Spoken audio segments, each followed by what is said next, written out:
Hello everyone. आज का topic है 21st सेंचुरी स्किल्स।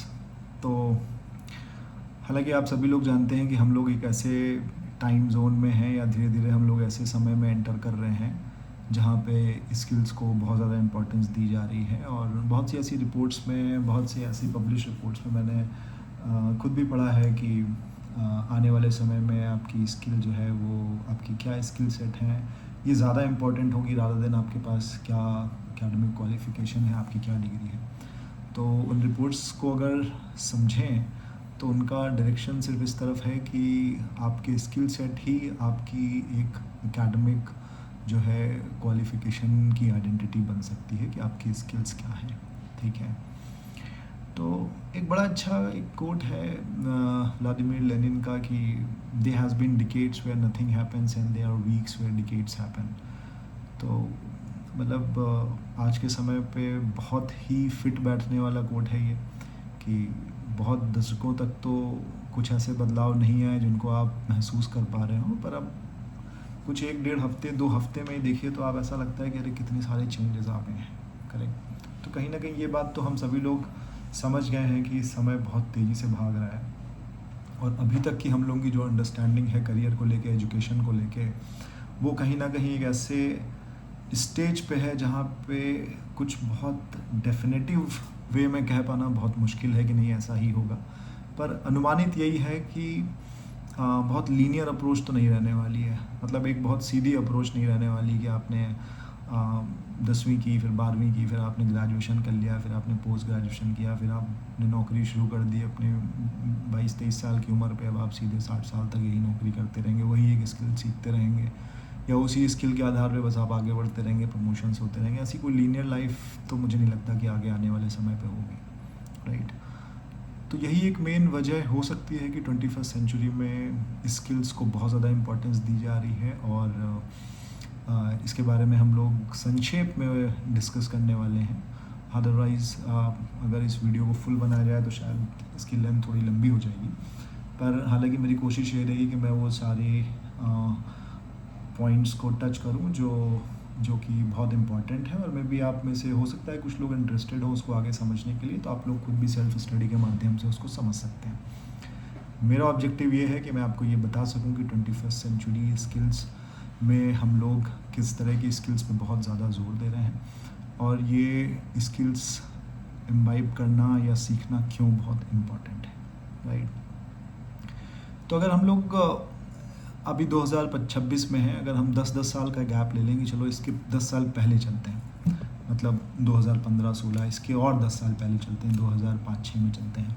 तो आप लोग बहुत से लोग हो सकता है कि जो जंजी हैं हो सकता है वो उस समय हो ही ना, बट इन जनरल मैं बता रहा हूँ क्योंकि मेरी ऑडियंस थोड़ी ब्रॉड हो सकती है। स्कूल गोइंग किड के साथ साथ हो सकता है कोई ग्रेजुएशन लेवल पे हो, वो भी हो सकता है इस वीडियो को देख रहे हो।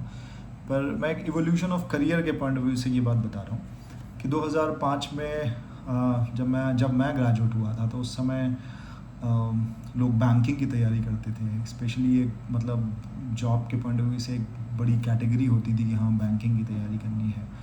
ऑफ कोर्स गवर्नमेंट जॉब का चांस तब भी बहुत ज़्यादा था, कुछ स्टेट्स में हमेशा से रहा है। मैं उत्तर प्रदेश का हूँ इसलिए हमारे स्टेट में भी गवर्नमेंट जॉब प्रिपरेशन का बहुत ज़्यादा हमेशा से ही चाम रहा है। लोग गवर्नमेंट नौकरी की बहुत ज़्यादा तैयारी करते हैं, ठीक है।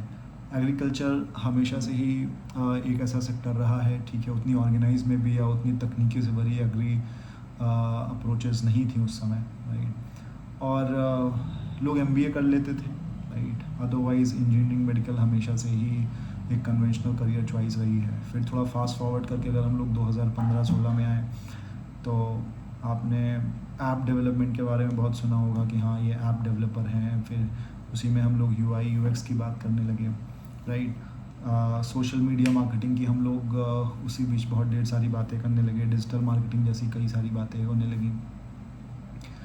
फिर 2025-26 आया तो यहाँ पे देखिए कितना सारा डिफरेंस आ गया। मतलब यहाँ पे ऑर्गन डिज़ाइनिंग की बात हो रही है, यहाँ पे क्लाइमेट चेंज की बात हो रही है, राइट। यहाँ पे हम लोग वर्चुअल लॉयर, डॉक्टर्स की बात कर रहे हैं। मतलब डॉक्टर्स को जो प्रिस्क्राइब करने का मेथड है वो एक टेली प्रिस्क्रिप्शन के पॉइंट ऑफ व्यू से हम लोग देख रहे हैं। कहीं बैठे लॉयर किसी दूसरे शहर के लॉयर से आप अपनी जो भी आप ज़रूरतें हैं उनसे कंसल्ट कर सकते हैं, राइट। तो ये 10-10 साल में देखिए आप कितने सारे बदलाव आ गए हैं, राइट। नैनो मेडिसिन की बात हो रही है, इस तरह की बहुत सारी ढेर सारी चीज़ें। मोटा मोटी मुझे आपको सिर्फ ये बताने की मैं कोशिश कर रहा हूँ कि इन 10-10 सालों में किस तरीके से जॉब प्लेस चेंज हो रहा है, किस तरीके से ऑप्शंस जो हैं वो आपके सामने बहुत ढेर सारे आते जा रहे हैं, और क्यों ज़रूरी है कि आप अपनी एकेडमिक जर्नी के साथ साथ अपनी कुछ स्किल्स पे बहुत ज़्यादा ख़ास तौर से काम करें, ठीक है। तो वैसे तो एक सीबीएसई की एक हैंडबुक भी है 21st सेंचुरी स्किल्स पे, जो कि I think mostly CBSE schools में उनके टीचर के रेफरेंसेस के लिए बनी हुई है, जिसके माध्यम से वो बच्चों को ये बताया जा सके कि इन स्किल्स की क्या इम्पोर्टेंस है। बट अगर आप थोड़ा सा मतलब इस पे गौर करें, जैसे हम लोग जब हम स्किल्स की बात करते हैं तो ब्रॉडली आपके दिमाग में दो ही बातें आती हैं, हार्ड स्किल और soft skill, right.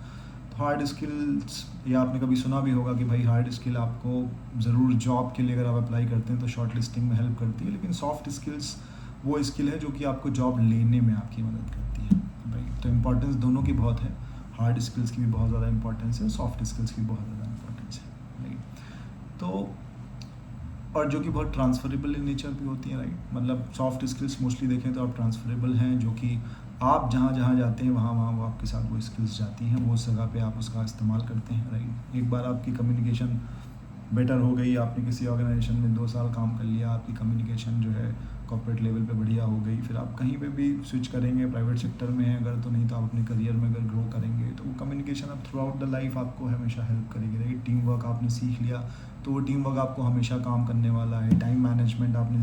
Time management बहुत इफेक्टिवली आप हमेशा अपनी लाइफ में थ्रू आउट द लाइफ आप यूज़ कर सकते हैं। तो इसी तरह की बात है। तो 21st सेंचुरी की जो अगर ब्रॉडली हम लोग देखें तो हम लोग बात करते हैं कि learning and innovation skills, right. पहली स्किल, इसके आई थिंक 3-4 प्रकार हैं, 4 C's के नाम से भी लोग रेफ़र करते हैं, राइट।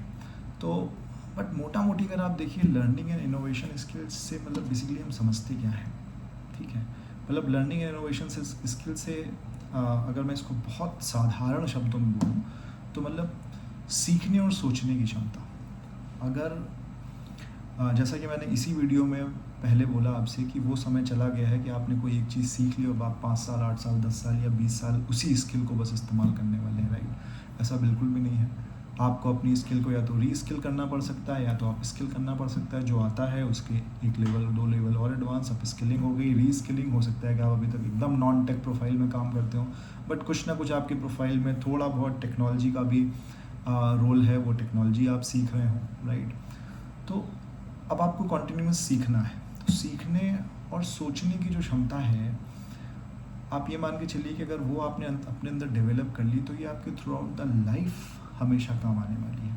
कि आप अगर किसी चीज़ को सीख रहे हैं, ठीक है, अगर आप ट्रेंड हैं बाय माइंड कि नहीं मुझे आगे जो है इस चीज़ को सीखते रहना है, एक लर्निंग एटीट्यूड है आपका, उसी के साथ साथ एक सोचने की भी कैपेसिटी है आपके अंदर, ठीक है। सोचने की कैपेसिटी इन द वे कि आप जो काम आज कर रहे हो आप ये समझ पा रहे हो, आप इस बात को सोच पा रहे हो कि ये काम आगे 2 साल बाद या 3 साल बाद मोटा किस तरीके का होने वाला है, क्या ये कॉन्स्टेंटली ऐसे ही रहेगा या इसमें कुछ और बदलाव आएंगे, राइट। अब इसी में हम लोग बात करते हैं तो इसी में आपकी क्रिटिकल थिंकिंग आ जाती है, कम्युनिकेशन आ जाती है, क्रिएटिविटी आ जाती है, राइट।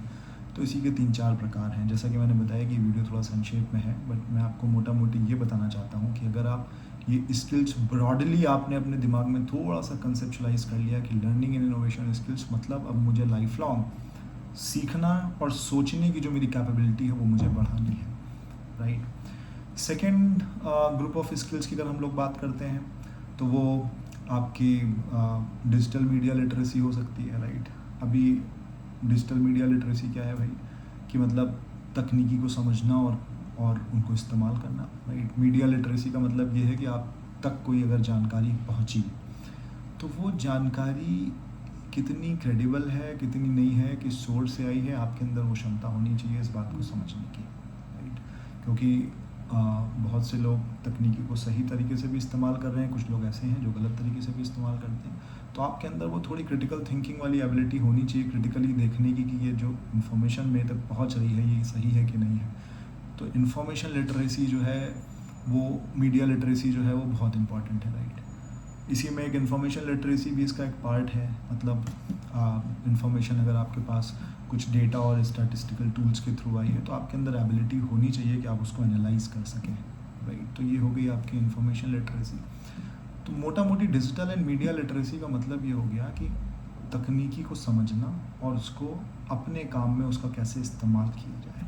बहुत बढ़िया एग्जांपल हो सकता है कि एआई के बारे में हम लोग आज बात कर रहे हैं, ठीक है। अगर आप स्कूल गोइंग किड हैं या आप जस्ट जॉब आपने शुरू किया हुआ है या आप मिड करियर में हैं, तो क्या आपकी जॉब प्रोफाइल में एआई को इस्तेमाल किया जा सकता है? ये सबसे पहला सवाल होना चाहिए।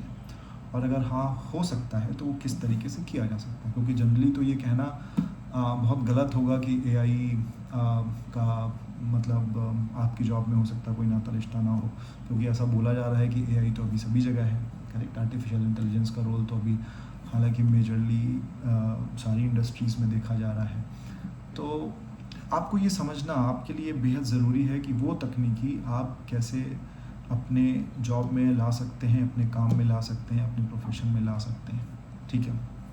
फिर हम लोग बात करते हैं लाइफ एंड करियर लिटरेसी की, ठीक है। तो लाइफ एंड करियर लिटरेसी क्या होगी भाई? लाइफ लिटरेसी का तो मतलब ये हो गया कि आप मतलब लाइफ एंड करियर स्किल्स की, मतलब आपको ज़िंदगी जीने के लिए भी कुछ थोड़ी सी स्किल्स की ज़रूरत होती होंगी, राइट। मतलब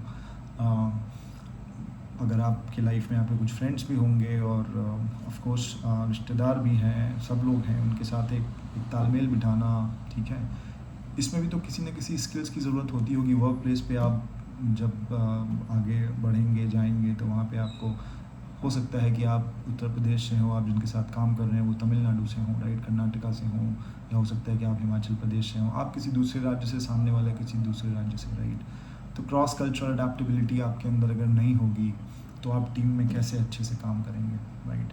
तो इसका मतलब ये हो गया कि ज़िंदगी जीने की और एक तरीके से अगर बहुत हिंदी में बोलूँ मैं, शुद्ध हिंदी में, नॉट शुद्ध बट सिंपल हिंदी में बोलूँ कि रिश्तेदारी निभाने की जो क्षमता है वो हालांकि इस स्किल्स में आ जाती है, राइट। तो यहाँ पे आपको फोकस यही करना है कि आपके अंदर कितनी अडेप्टेबिलिटी है, आप कितना दूसरों के कल्चर को अडेप्ट कर पाते हैं, ना कि इस नज़रिए से देखते हैं कि उनके कल्चर में ये है तो ये तो हमारे कल्चर में होता ही नहीं है, इस तरह की चीज़ों को ना देखते हुए, राइट। तो मोटा मोटी हम लोगों ने जो 3 स्किल्स की जो बात की, मतलब digital and media literacy, life and career skills की हमने बात की, और लर्निंग एंड इनोवेशन स्किल्स की बात की। मतलब ब्रॉड लेवल पे ये कंसेप्ट अगर आपके दिमाग में बैठ जाए कि भाई किसी चीज़ को सीखने और सोचने की क्षमता अगर आपके अंदर है तो बहुत हद तक आपके प्रोफेशन में, आपके पेशे में आपको जिस तरह की स्किल सीखनी है वो खुद ब खुद आप उस चीज़ को समझ पाएंगे, उसकी कमी को महसूस कर पाएंगे और उसको आप कवर अप कर लेंगे। लाइफ एंड करियर स्किल्स के हिसाब से जैसे कि मैंने आपको बताया कि जितना ज़्यादा आपके अंदर कोलैबोरेटिव स्किल्स होंगी, अडेप्टेबिलिटी होगी, उतना आपको वर्क प्लेस पे लोग जो है पसंद करेंगे। End of the day you have to be a people's person in a way जहाँ पे आप अपने साथ लोगों के साथ जो है डेवलप कर रहे हैं, अपनी प्रोफाइल में बेटर कर रहे हैं, राइट। और डिजिटल जो लिटरेसी है जिसमें मैंने बताया कि तकनीकी का क्या रोल है और उसको सोचना और उसको अपने काम में लाना, तो ये 3 ब्रॉडली जो है 21st सेंचुरी की प्रोमिनेंट स्किल्स हैं जिस पे आप फोकस करिए। इसको बहुत डीप में पढ़ना है तो आप CBSE की 21st सेंचुरी स्किल्स की एक हैंडबुक है, उसको भी रेफ़र कर सकते हैं। तो प्लीज़ अपने स्किल्स को कंटिन्यूअस जो है आप लोग इम्प्रूव करते चलिए। और अगर इन 3 मतलब अगर आप मॉडल्स में किसी भी स्किल्स को देखेंगे तो आपको वो समझ पाना थोड़ा इजी होगा, राइट। इसी के साथ अपनी बात को यहीं ख़त्म करता हूँ और मिलते हैं हम लोग नेक्स्ट वीडियो में। Thank you.